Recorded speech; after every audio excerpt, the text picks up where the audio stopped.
سڵاو ماسۆنێت چییە؟ ئایا ئەو ڕێکخراوە عنکەبوتیەیە کە هەموو دنیای تەنیوە؟ ئایا ئەو ڕێکخراوەیە کە وەک مسلمانان ئەڵێن هەموو پیلانەکانی عالەمی ئیسلامی و هەموو گیر و گرفتەکانی عالەمی ئیسلامی لەژێر سەری ماسۆنێتە؟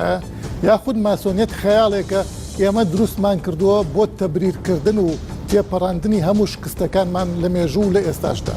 بینەرمان.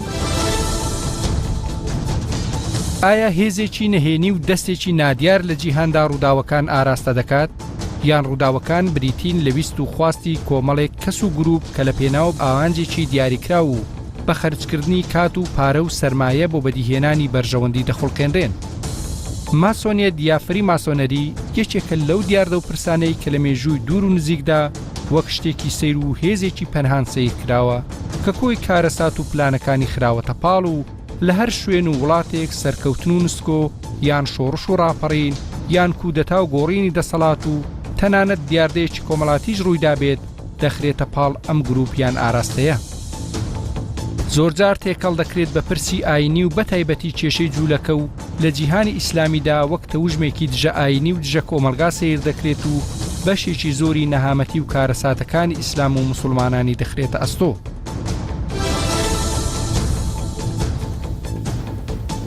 مێژووی سەرهەڵدانی ماسۆنیەت بۆکەی دەگەڕێتەوە و چ پەیوەندێکی هەیە بە کۆی ڕووداوەکانی ناوچەکەوە؟ ئایا لە منەڕەتدا ماسۆنیەت وەهمە یان ڕاستێکی مێژوویی؟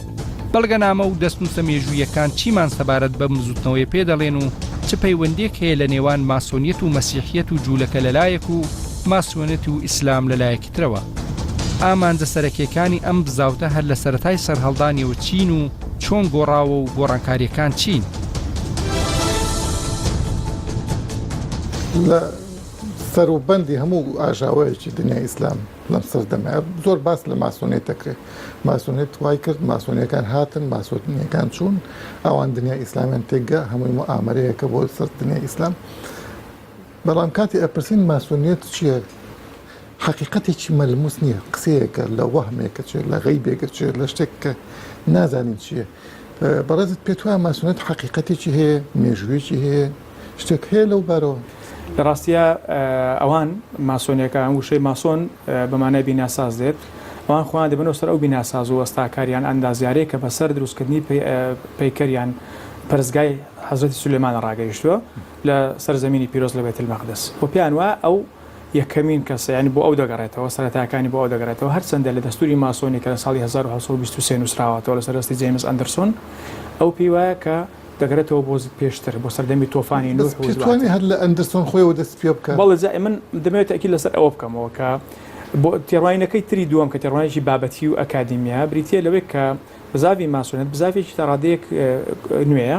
لە مێژووی نوێیان سەری هەڵداوە، هەرچەندە بە شێوەیەک لە شێوەکان دەکرێت ڕیشەکانی ببینینەوە لە ناو دەستگایەکە یان ڕێخستنێکی سەربازیە کە لە سەرەکانی ناوەڕاست بە تایبەتی لە دوای جەنگی یەکەمیان لە دوای جەنگی یەکەمی خاچیەکانیان لە شکێژی یەکەمی خاچیەکان لە ساڵی 1990 و لە سەرەتاکانی سەدەی 12 زاینیان خاچپەرستەکان لای خۆمان زیاتر خاچپەرست بەڵێ بڵێن خاچپەرست بەڵام هەڵەیە خاچی یان کروسی باشترە چونکە ئەوان خاچی بوونی پاڵپشتانی چۆ خاچیان نەدەپەرست بەڵام پاڵپشتی غاز بوون. لە ڕاستیە ئەوان ڕێکخراوێکی سەربازیان هەبوو بۆ ڕێنوێنیکردنی حاجیان، کۆکردنەوەی کۆمەک بۆیان، ڕێبەریکردنیان و ئاراستەکردنی و یارمەتیدان و هاوکاریکردن و کۆمەکردنیان. ئەوانە پێیان دەگوتن سوارچاکانی پەیکەریان پەرستگای سولێمان کە پێڵێن سوارچاکانی داویە لە مێژووی سەرەکانی ناوەڕاستە. دواتر تەمەنەوە نزیکەی 200 ساڵێک بەردەوام بوو. پاشا کلیمنتی سێم لە ساڵی 1312 قەدەغەی کرد، چونکە پاشەوەی کە فەسادێکی زۆر لە نێو ئەو دەستگایە بڵاو بووە و زۆر دەوڵەمەند بوون. بە یارمەتی فیلیپی چوارەم پاشای فەڕەنسا ئەم دەستگایە قەدەغە کرد و دەستیان بەسەر سەرۆ سەمانەکانیان ناگرت. لێکۆڵەرانی ئەم بوارە پێیان وایە کە وەستاکاران و بیناسازانێک کە لەناو ئەو دەستگای ئیشیان کردووە و کاتەدڕائیە و قەڵان دروست دەکەێت لە سەرەکانی ناوەڕاست لە نێو ئەوانە یەکەم جار ئەو تەنزیمە ئەو ڕێخستنە سەری ئەندرسۆن خۆی مەسیحیە جوولەکەیە. ئەندرسۆن مەسیحیە پیاوێکی ئاینی مەسیحی بۆ لە سکۆتلەندا. بەڵام بۆچی ماسۆنیەت زیاتر بە زایۆنیزمەوە بەسترێتەوە کە لەم لێرەوە لە ڕاستی ئێمە دەبێت یەکشت بزانین کە قوڵایی پێکەوەبوونی مەسیحی و جوولەکە قوڵایەکی تاڕادەیەک بەستراوەتەوە بە کتێبی پیرۆزیشەوە مەسەڵەن کتێبی پیرۆز یەکینەوە کتێبی پیرۆز مەسەڵەن لە لای مەسیحیەکان تەوراتیش پیرۆزە ئەو ئەنجیلەکانیش پیرۆزن بۆیە ئەم ڕیشاژۆیە شتێکە قابلی لێک زیادکردنەوە نیە ئەوەی کە گرینگە بۆ ئێمە ئەوەیە کە بیزانین لە ڕاستیە لەلایانی مێژوویەوە گەشەکردن و دەرکەوتنی فراوانی ماسۆنی لە نیوەی یەکەمی سەدەی هەژدەیەمە 1970 تا 1950 دواتر بەرەبرە بڵاو بوونەوە تەشەیان کرد بە ئەوروپا و بە ئەمریکادا بەس ئەهدافەکانیان چی بووە یانی بڵێن لە دەستورە ئەو دەستوری کە ئەندرسۆن ئەو دەستورە زیاتر دەستورێک کە لە ڕەهەندی مێژووی زۆرتر تێدا زاڵا باسی ئەوە دەکات کە ڕیشەکەیان کۆنایی سەردەمی تۆفانی نوحا دواتر سەردەمی سولەیمانە و ئەوانەیە بەڵام تەسیسی ئوستورەیەکە بۆ ئەوەی کەتی زۆر جەختی لەسەر دەکەن وڵام ئێمە ڕێکخراوێکی برایانەین برایەتی مرۆڤایەتی کارکردن لەسەر هاوکاریکردنی یەکتر دەستگیرۆیکردن بەهانەهاتنەوەی خەڵک و دروستکردنی ڕوحێکی ئینسانی باڵا بەدەر لە دینیشی دیاریکراوە بەدەر لە جوگرافیایشی دیاریکراوە ئەوان بەو دروشوە سەرنجڕاکێشانە دەستیان پێکردووە لە سەدەی 19 بە تایبەتی ئەوان کاری یعنی خێرخوازیان کردو لە 1970 بۆ 1990 زاینی زۆر کاری خێرخوازی بە تایبەتی لە ئەوروپا و لە ئەمریکا کراوە بە ناوی ئەوانەوە بەڵام ئەوان لە ڕاستیدا دواتر لەسەر هەمان ئەو ئامانجانە نەمانەوە و سەری کێشا بۆ سەر شتی ئیشکالەکە لەوەدا ئەوان و کوڕێخستنیی نهێنی لەناو کۆمەلگای ئەوروپیدا بڵاوبوونەوە هەر ئەوە شوای لە یەکێک لە پاپایەکانی مەسیحی کرد کە ناوی پاپا کلیمەنتی 12 کە لە ساڵی 1932 مەرسومێکی بابەوی دەرکا بە قەدەغەکردنی ماسۆنیەت دەری کرد کە ناکرێت ئینسان مەسیحی بێ و ماسۆنی بێت ماسۆنی دینێک نەبووە دەڵێ ماسۆنێت ئێستاش دین نییە خۆی ناکرا بە بەدیلی دین و پێی وایە ئەوان ئەسڵ لە پێگەکانی خۆیان لە مۆڵگەکانی خۆیانە پێیان وایە دووشت زۆر گرنگ نییە باز بکرێشیان دینە و ئەوی تر سیاسەتە باشەمە مەسەبا بینە سەر عالەمی ئیسلام خۆمان وەکتی قەتە درێ لە ناو دنیای ئیسلامە کەسایەتی دیارەکان ئەدرێنە پاڵ ماسۆنیەت مثلا جەمالەدینی ئەفغانی محەممەد عابدە عەبدوڕەحمانی کەواکیبی تەنانەت سەید قوتب تەنانەت ئەمە لە ئەوڵا وەک شەرەفێک باس کراوە ینی مشکلە نەبووە بەس دوای ئەکرێت تۆمەت مثلا ئێستا لە حاڵە حازرا هەم ئیسلامیەکان هەر کەسێک بیانەوێت تاوانباریکەن ئەڵەن ماسۆنی بووە هەم ئەلمانیەکانیش بە هەمان شێوە بۆ نمونە ئێستا لە میسرا کە دژە ئەخوانیکی زۆر بەڕێگاوەیە مثلا چەندین نووسرا و نووسرا کە حەسەن بەنا ماسۆنی بووە سەید قوتب ماسۆنی بووە پێتوە لە عالەمی ئیسلامە بەو شوێ بڵاو بوونەتەوە هەموو شوێنێکی ئێرەشیان تەنی بێت مێژووی هاتنی ماسۆنیێت بۆ عالەمی ئیسلامی پاش بڵاوبوونەوەی لە ئەوروپا لە سەدەی 19 لە سەدەی 19 و لە کۆتایەکانی سەدەی 19 لەگەڵ لەشتێکی ناپلیۆن 1992 هاتنی بۆ مسر ئەڵێن لەوەوە لە مسر بنگەیەکیان دروست کردووە و دواتر لە لوبنان لە فەلەستین هەم فەڕەنسا هاوکار بووە هەم بریتانی هاوکار بووە بە دروستکردنی ئەو لۆبیانە لەو شوێنانەدایان ئەو گراندلۆجانەی کە بەتاوەتی لە ئەوروپا هەموو تەمەنێمە کۆنترین گراندلۆجی ماسۆنی لە سکۆتلەندە بە ناوی گراندلۆجی ماری کە لە 1599 ئەڵێن هەیە بەڵام دواتر لە عالەمی ئیسلامیە درەنگتر ئەمە بڵاو ڕستی چێش ڕستی خودی ئەوروپیەکان بڵاو بێتەوە یعنی لەناو مسلمانان خۆیان نەچوون ئەمە بێن ویان قەنەعەتیان پێ بێ داگیرکەر بڵاوی کردوێتەوە هەتا لە عێراق لەگەڵ هاتنی داگیرکاری بەریتانیا لە پاش ساڵی 1970 یەکەم زار لە بەسراوە دەست پێ دەکات باش خۆ ئەوان نەهاتون بە زۆر بیان بە خەڵک مثلا ئەفغانی ئەو کوباری شخصیاتی ئیسلام خۆیان بەو حسابەی کە بڵاو ئەکرێتەوە بوونەتە ماسۆنی وەکو ئەفغانی وەکو محەممەد عابدە وەک تەنانە دەڵێن سوڵتان عەبدولحەمید خۆشی دەستی تێکەڵ بۆ لەگەڵیانە و لەگەڵ تیۆدۆر هێرتزلیشە دۆستایەتیی خۆشی هەبووە لەم بارەوە ئەوە لە ڕاستی لەلایانی مێژووی پێویستی بە ساکردنەوەیکی زیاتر هەیە ئەمانە زۆرتر قسەن هەندێکیان وەکو تۆمەتن ئەو قسەکردنانە ئاسانە هەر کەسێک بیکە کە ئەمە فڵان کەسوا بووە بەڵام تا ئەو کەسەیان خۆی ئەفغانی خۆی ئەڵێکرد ینی بە نسبەتەیان هۆی بەڵام ئەمە چۆنە ئەمە چۆن لێک درراوە ینی خۆی باسی کرد بەڵێ وا لێک دراوەتەوە ئەمە کە لە سەدەی 19 ئەم بزاوە ناوبانگێکی باشی هەبوو باش ئەم ناوبانگە خراپەی نەبوو کە لە سەدەی 20 ئێستا هەیەی ئەم ناوبانگێکی با بۆی خەڵکێک بە دووی کەوتۆ بە ناوی برایەتی و هاوکاریکردن و ئەوانەوە ئەوە ئێستا ئەوانەی کە دژاتی ماسۆنیەت دەکەن پێیان وایە ئەو دروشمی ساختن دروشمی هەڵخەڵەتیان نەرن ئەڵێ تۆ گرفتت نییە چ دینێکت هەیە چ کتێبێکی پیرۆز بە پیرۆزدانی وەرە لای ئێمە سوێن بۆ بخۆ لە سەر چ دینێکی مشکلەمان نیە خو خودەی کۆمەڵایەتی چۆنە گرفتمان نیە لەسەر چنێتەوە ڕەگەزێکی گرفت نییە بۆچی ئیسلام و موسڵمانان ناتوانن بەرپرسیارەتی شکست و نسکۆکانیان بخەنە ئەستۆی خۆیان و پیاوانی ئاینی بەردەوام جەخت دەکەنەوە کە ئیسلام لە بەردەم پیلانجێڕیدایە و ماسۆنیەت هەمیشە لە بۆسەدایە بووی.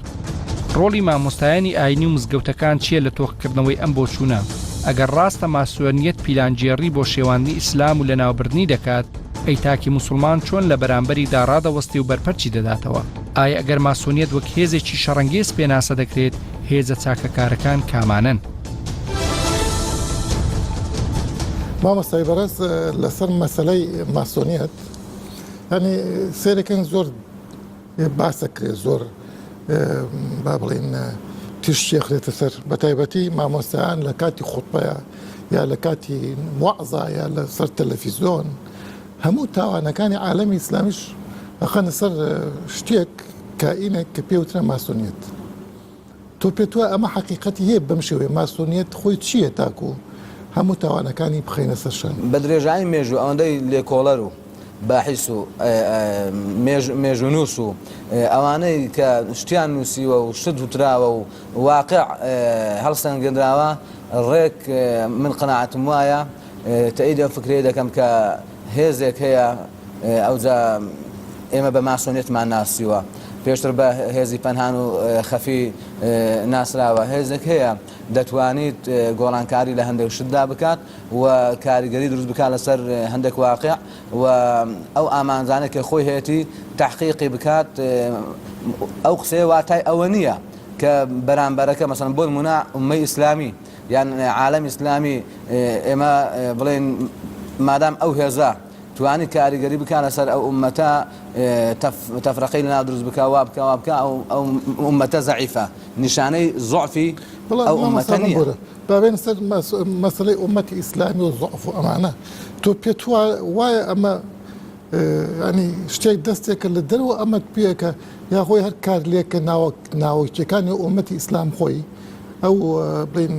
تەناقوزاتانی کە لە ناو کۆمەلگای خۆی بە شێوەیەکی تەبیعی وەکو قانونێکی ژیان خۆی بەرەو ئەوواچێ. بۆ نمونە هەر لە سەرەتایە کاتێک عوسمان شەهید دەکرێت خۆ لە خۆڕای شەهید ناکرێ. معلوم کۆمەڵێک زۆرمی کۆمەڵایەتی هەبووە، کۆمەڵێک شت هەبووە کەوای کردو خەڵک تووڕە بن. تاکو ئێستاش ئێمە هەشتێک بێ هەر بەسەر ئەو ئەوانی کە لە دەرەوە موامەرە لە ئومەتی ئیسلامی ئەکرێ. پێتوانێ ئەمە جۆرێک لە خۆدزینەوە لە حەقیقەتێک کە ئێمە خۆمان هۆکاری هەموو ئەو نەکبەتیانەین بەس دەستی چۆری خۆمان بەسەر خەڵکی تراسڕی چ لە حیاتی موسڵمانان چ لە هەر میلەتانیشتر هۆکار هەیە. هۆکار هەم ناوەچی هەیە هەم دەرەچی هەیە. ئەمجا ئەو هۆکارانەی کە ناوەچینە حتمما هەندێک خەلەل و کەموکوڕی هەبووە، بۆیە بوویتە وەک دەرەبووتە حوجە بەڵگە یان بوویتە چەکێک بەدەستی بەرامبەرەکە بتوانێت ئیستیفادەی لێ بکەوە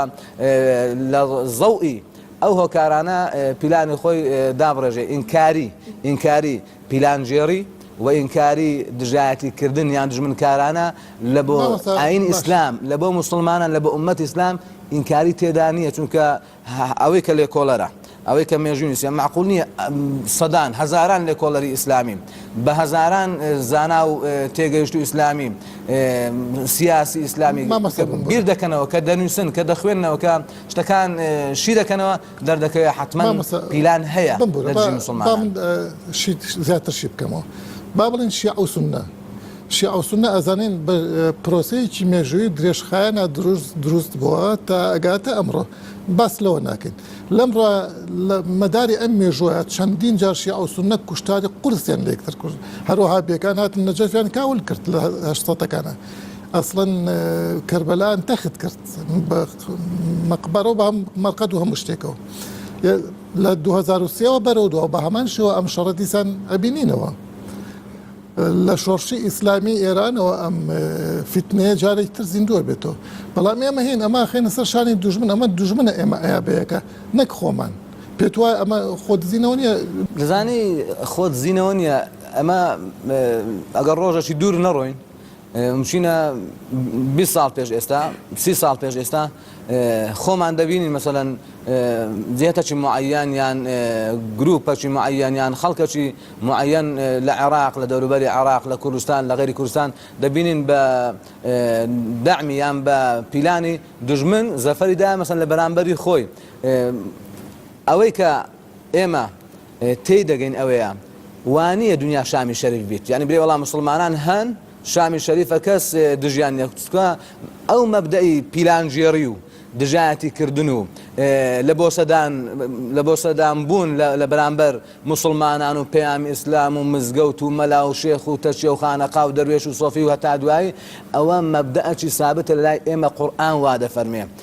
بۆ چونکە دەرحەق بە پێغەمبەری ئێمە صلی الله تعالی علیه وسلم کە ڕابەری ئێمە پیلان دەست پێ کراوە هەتا ئەمڕۆژ پیلان هەیە لە دژی هەر مسلمانێکی ڕەسەنی ڕاستەقینەی کە پابەندە بە ئیسلام خوا دەفەرمی وەیەمکورون وەیەمکور الله ئەم قسانە ئامن بێمە سەر مەسەلەی داعش لێرە زین داعش لە ناخی ئیسلام هەڵقوڵە بڵێن عالەمی ئیسلامی ئەوانەی دەوری داعش بە دەیان هەزار و سەدان هەزار کەسن کە ئیدیەکەن بێجگە لەوانەی کرد لەگەڵیان ئەمە لە هەمووی لە ڕۆحی دەقەکان و لە تاریخی ئیسلام و لە هەموو تەناقوزاتی تاریخی ئیسلامەوە شتەکانی خوانن بەڵام ئێمە زۆر وا سادەی ئەەکەینەوە وەڵا ئەوە ماسۆنیەت دروستی کرۆ بۆی ناشری ئیسلامی ناشرم بکە بەس ئەو تەفسیری ئیسلامەکە دەقەکانی ئیسلام تەطبیقەکە ئیتر بووە بێ ماسۆنیەت بێ ئەم شتە بۆ نابێ خەتاکە لە خۆمانەوە بێ کە ئێمە نەمانتوانێت دەقەکانی شەوک خۆی پاکش بکەین یا تەویلی بکەین یا جێبەجێ بکەین ئەوەلان پرسی داعش یان هەر منەظەمەیەکی تر کە دروست دەبی دەزانی ئەوەی کە ئەمە لە ماسۆنیەت بیستومانە و خوێندومانەتەوە و تێگەیشتینە بەجێ ئەو لێکۆڵنەوانەی کە کراون مێژووی ماسۆنیەت ئەوە نییە دوێنێ دروست بوو بیت ئەوەش نییە چەند ساڵە بەر لێستا دروست بووبی هەندێک دەڵێن لە ساڵ 43 میلادیەوە دروست بووە ئەو وەختە پێیان وترای هێزی پەنهان دوایی ناوەکەی گۆڕا بۆ ماسۆنیەت لە سەدەی هەژدە و ئەوانە ئەو ناوە دروست بوو هەوڵدان و ئیشکردنی دژ لە بۆ من بەعام قسەکە دەکەم چ لە بۆ ئیسلام چ لە بۆ ئەدیانەکان تر چ لە بۆ دینی مەسیحی یان هەر دینێکی تر ئەو هەوڵانە بەردەوام بووینە ئەوەی ئێمە تێگەیشتونە لە ماسۆنیەت ئەوەیە ماسۆنیەت دەیەوێت هەرچی دینی سەر زەوی هەیە نەیهێڵێ تەنها خۆی وجودی بیت ئەوجا ئەو خەڵکانێک کە لە ماسۆنیەت ئیش دەکەن خەڵکانێکن خەڵکی بەنفوزن خەڵکی بە ئیمکانیەتن هەم لە ڕووی فکر هەم لە ڕووی سەرۆت و سامان هەم لە ڕووی دەسەڵات و سوڵتا چکەمە دەبینین ئەوەی کە ڕوودەدات معقول نییە لە بە میسال ئەو دەوڵەتانە هەمووی وێران بوو لوبنان سووریا عێراق بگرە تورکیا لیبیا ئەنی معقول نییە بڵێن ئەوە هەمووی ئێمە خۆینەوە کاوی دەکەین ئەگەر پیلانێک نەبوو بیت بمبورە ئێستا لیبیا چه وای لێ کرد خەڵکەکەی خۆی خەڵکەکە خۆی وای لێ کرد من پێشتر وتم هۆکاری داخلی هەیە و هۆکاری دەرەکیش هەیە ئەنی وەسیلەی داخلی وەسیلەی دەرەشی ئەوەی کە لە لیبیا ڕوویدا هەندێک وەسیلە هەبوو ینی هەندێک سەبەب هەبوو لە داخلی بەڵام بەرتەقای ئەوە نەبوو کە ئەو پیلانە گەورەیە لە دژی ئەو دەوڵەتە دانرا لە بارێک دەرهێنرا مەسەڵەن یەمەن شیعە و سونە وا یەکتر خلاص دەکەن شیعە و سونەی لێ وا لێ کرد مامۆستا هەموو ئەو پیلانانەیە کە دەیەوێت دووەلی مامۆستا من دا عەرز دەکەم حاشا هەڵنەگرە چێ وای لێ دەکەم دەزانی لە دنیای ئێستا ئەوەی کە حکم دەکەن دەستگاکانی مەسەن لۆ نمونە استخبارات هەیە ئیستطلاعات هەیە هەندێک قووەت هەیە لە هەموو دنیاە ئەوە حاشا هەڵنەگرە دزینەوە نییە لەوە لە هەموو دنیا لە هەموو دەوڵەتان قووەتێک هەیە قووەتی خەفیە ئەو قووەتە خەفیە چ ناوێش لێ دەنی ناوی لێ دەنی استخبارات ناوی لێ دەنەی ماسۆنیەت ناوی لێ دەنەی ئیستطلاعات ئیطلاعات نازانم چی ئەوانە بڕوا بکە ئەوانە ئومورەکان دەژێڕن ماسۆنیەت تا چەندە کاریگەری هەیە لەسەر سیاسەتی جیهانی و پەیوەندی نێودەوڵەتیەکان ئایا ڕاستە ئەم زوتنەوە جیهانیە توانیوێتی کۆی دەستگا و دامەزراوە نێونەتەوەیەکان بخاتە ژێڕکێتی خۆی یان ئەوە تەنیا پاساوێکە و ئەوەی لە سیاسەتدا ڕۆڵ دەبینێ هێز و پرۆژێ و کام لایەن بتوانێت زۆرترین ڕادەی عەقلانیەت و سەرمایە لە پێناو پرۆژەکانیدا بەکاربێنێ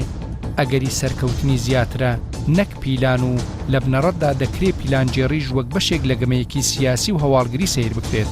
پارتە ئیسلامیەکانی کوردستان چۆن سەیری ئەم کێشەیە دەکەن. مەسەلەی ماسۆنیەت بۆتە با بڵێن دەمامچێک ماسکێک قناعێک کە زۆر جار لە عالەمی ئیسلامە و بە تایبەتیش کە بە ڕێزت ئەندامێکی سەرکردایەتیت لە یەگرتووە بە تایبەتی ئیسلامیەکان هەموو شکستەکانی بڵێن عالەمی ئیسلام و بە تایبەتیش لەم سەردەمە ئەجێڕنەوە بۆ وەهمێک ئەگەر ڕاست بێت کە پێوترێ ماسۆنیت تۆ پێت وایە ئەمە حەقیقەتە یا ئێمە خۆمان لە خۆمانە ئەو میکانیزمانە و ئەو شێوازی کارە کە هەمانە شکستی هەن. من پێم وایە ئەم مۆزوعی ماسۆنیەتە لە جیهانە نەک هەر لە عالەمی ئیسلامیە بووەتە هۆکارێک بۆ دووشت یەکەم داپۆشینی ئەو بێتوانایی و ئەو شکستانەی کە شکست خواردوەکان لە جیهانە عالەمی ئیسلامی بێ یا غێری عالەمی ئیسلامی بێ بەخۆیەوە بینیوە دووهەمیش بۆ تاپۆشینی ئەو جەریمانەی کە دەسەڵاتدارەکان لە جیهانە ئەنجامیەدەن جۆرێکە لە پاکانەکردن بۆ هەردووکیان جۆرێکە لە خۆشاردنەوە و خۆحەشاردان لە پشت ئەم جوڵە نهێنیەوە کە بە ماسۆنیەت پێناسەکراوە. ماسۆنیەت وا لە خۆی ئەگەرەکە سیریەکەی ڕێگوڕیشەیەکی دینیشی هەیە بۆچی باسی ئیدارەکردنی ژیانە و باسی ئیدارەکردنی ڕووداوەکانە و باسی ئەوەیە ئەو ڕووداوانە ڕۆدەن دەستێک لە پشتەوەیەتی لە تەفسیرە دینەکە باسی میتافیزیقیا و باسی خوا و قیامەت و ئەوە بەشێکە لە پاڵنەرەکان بۆ هەموو ئەو ئیشانێکە هەر کەسێکە ئێوە ئیشەیە جەمدا ئەمە پاڵنەرەتی. ماسۆنیەتیش لە دیوە دنیاویەکەیدا ئەو حاڵەتەی بینیوە لە ڕاستیا بۆ جیهان کە بەداخەوە عالەمی ئیسلامی کەوتوتە ئەو دۆخە و بە تایبەتی تیاری ئیسلامی وا خۆیە بینێتەوە کە لە بەردەم پلانێکی گەورایە لە بەردەم هێزێکی گەورایە نەبینراوە هەست پێکراوە و نەبینراوە ناشتوانێت ڕوبەڕووی بێتەوە بۆیە ئەم شکستانەی بەسەراهێناوە ئەمە نایەڵێ ئەمە عەقڵێکی تەشکیکی دروست کردووە و نایەڵێ ڕووداوەکان وەکو خۆیان ببینی و نایەڵێ هۆکارەکانی شکست تەجنیشان بکەیت و نایەڵێ ئینسان ئاراستەی ڕووداوەکانی نایەڵی هەڵسێتەوە ڕوبەڕووی بەگژە ئینسانێکی مسەیر ئینسانە کاتە تقریبن خۆی ئەگەر ڕێگوڕیشەی ماسۆنێت ئەڵێن لە ئیخوان سەفاشەوە هاتووە و لە ناو توراسی ئیسلامیشە ئەگەر ینی قۆناغی دووەمی ماسۆنێت تەفسیرکەین ئەڵێن لێەوە هاتووە کە هەمیشە هێزێکی دەرەکی هەیە تۆ توانێت ڕوبەڕووبوونی هێزە دەرەکی نادیارەکەیشون نییە ماسۆنێتیش هێزێکی نادیارە تایسە بەڕێزت پێت وایە عەقڵێتی پیلانجێڕی ئەمە کێسە لە ناو ئێمە بەوە لە ڕاستیە لە ینی کە ئەڵم ناو ئێمە لە دنیای ئیسلامە ئێتر مەرج نییە حرەکاتی ئیسلامیە ئەلمانیەتەکانیش زۆرجار ئەلمانیەکانیش زۆر جار هەمان ئەو گەمەیەکەن بۆ نمونە ئیخوان مسلمین تۆمەتبارەکەن بۆی کە حەسەن بەنا کە مؤسسی خوانە سەر بە ماسۆنی بۆ وەکوی ماسۆنی دێوەزمەیە بێ یا شەیتانێک بێ هەموو کەس تاوانەکانی خۆی بەسەری ئەوە بفرە ئیسلامیەکانیش مەسەن کەسی وەکو تاها حوسێن و وەکو فڵان و وەکو فیسەر بۆ تاوان کەمال ئەتاتورک مەسەلەن جەمال عەبدوناسر ئەوە تاوانبارەکەن کە ماسۆنی بوون هەر خۆم وەکو خۆم قەناعەتم نە بە عەقڵی تەئاموری هەیە و نە بە ئەم نەزەریە بۆ ماسۆنیەتە هەیە لە ژیانە پرۆژە هەیە ئەم خەڵکە پلانی هەیە استراتیجیاتی هەیە پرۆژەی خۆی هەیە هەمیشە ئەو پرۆژەی وەگەڵێ بە هەنگاوی پێشە دەکەوێت سەرەکەوێت بەسەرتا هەمیشە ناکرێ ئێمە لەبەر ئەوەی خۆمان لە تەوقیت هەڵبژاردنە لە زەمین و کەش و هەوا فساسکردنا لە پلاندانانە لە استراتیجیاتە شکستمان خواردەوە واقعی نەبووین بین بەدەست بە کۆڵ هێزێکی نادیارەوە خۆمان ئینکەین بەڵ من پێم وایە بەتاکیت هێزە شکست خواردوەکان لە ناوچەکەدا لە جیهانی ئیسلامیدا کە نایانتوانیوە تەفسیری ڕووداوەکان کەن نەیانتوانیوە هۆکارەکانی داڕشتنی یا دروستبوونی ڕووداوەکان دیاری بکەن داوێنێتە بەرز مەسەن اتفاقی ساکس بیکۆ بە نمونە هێنمەوە اتفاقی ساکس بیکۆ ئەو کە ئەم دنیاە هەمیشە کەسێک هەوە باڵا دەست بێتیایە و ئەم باڵادەسانە هەمیشە پلان و بەرنامی خۆیان هەبوو بۆ زیادکردنی باڵادەستیان و بۆ سەرکەوتن بەسەر نەیارەکانیشاندا وەختێک مەسەرەن لە سەردەمی پێش ئیتفاقی ساکس بیکۆ فەڕەنسایە بەریتانیایە کە گەورە زلێزیە و کاتە بوون کە عوسمانیەکان شکست دەخۆن لە چیا لە حربی عالەمی یەکەمە نایەن بڵێن اختیاری بژاردەی دەوڵەتی عوسمانی لە دیاریکردنی ئەو جیهەتەی کە خۆی داوەتە پاڵی غەڵەتی کردووە ئەیەنە دەست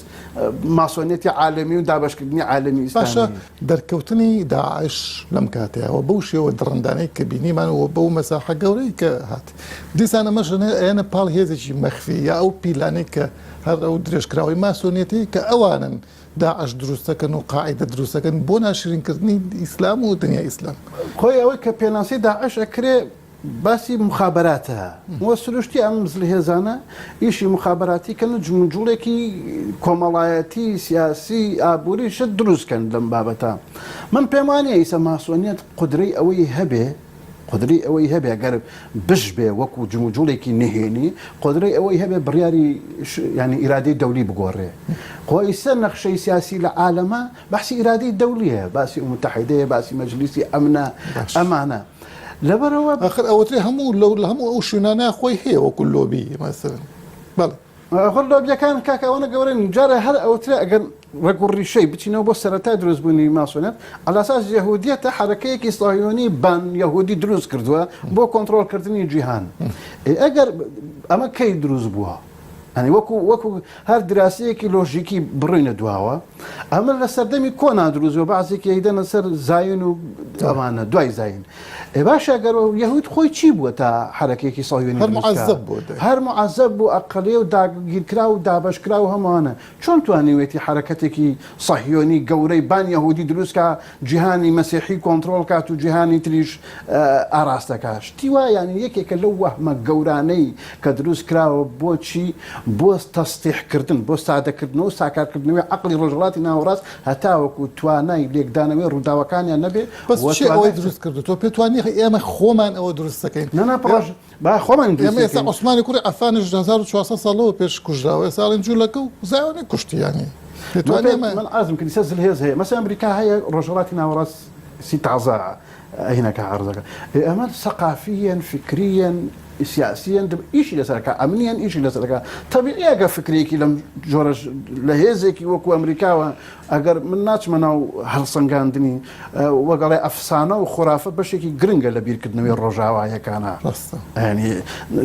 شتێکی وا